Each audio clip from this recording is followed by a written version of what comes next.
ወደዚህ የማይመጣው በጣም የሚደንቅ ነው። የሚሰብከው ስለ ኦርቶዶክስ ነው። የሚሰብከው ስለ ታቦተ ጽዮን ነው። ስለ ቅዱስ ጊዮርጊስ ነው የሚሰብከው። ስለ ቅድስት አርሴማ ነው የሚሰብከው። መምጣቱ አይቀርም። ቶሎ መምጣት እኮ ነው። ቶሎ መምጣት ያስፈልጋል። የምታገኙ ሰው ንገሩት። ጥሪ አድርጓል። የአርባ ምንጩ ሊቀ ጳጳስ በሉና ንገሩልኝ። ዘጠኙ የክርስቶስን በዓላት ሲዘረዝር አንብባችሁታል እኮ ታውቁታል። የምታውቁት በጎ ነገር እንወስዳለን እኛ። ሰባኪና ንብ አንድ ነው።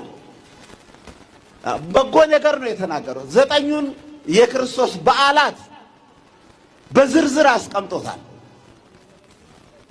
ያው ዘጠኝ ተሳቱ በዓላት የጌታን ዘጠኙን በዓላት አብረው ያለች ቤተልሔም ደግሞ ጋዜጠኛዋንም አይታችኋታል። የሚገርም ነው። እኛ ስበኩልን አላልናቸውም። ስለ ኦርቶዶክስ ንገሩልን አላልናቸውም። እግዚአብሔር ጠላት አስነስቶ እኮ ስለ ራሱ መንግስት ያሰብካል። ምን አለች ደግሞ እሷ? የፕሮቴስታንት ሰባኪዎች ኦርቶዶክሶችን ይቅርታ ሊጠይቁ ይገባል አለች እኮ። እውነት ነው። ይሄ ይቅርታ ሊጠይቁ ይገባል። ኦርቶዶክሶች በስላሴ ያምናሉ። የኛ ሃይማኖት አለች በስድብ ላይ የተመሰረተ ነው።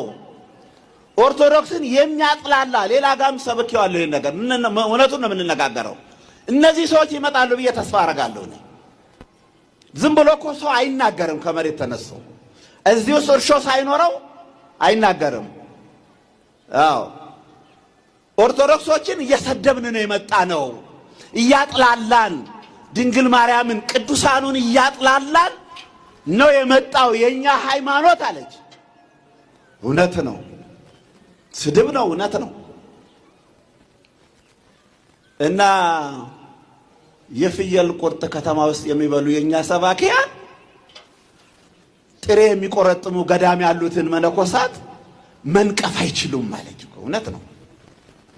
አሁን እነሱ ልሰብካቸው አይደለም። እኔ በእውነቱ እግዚአብሔር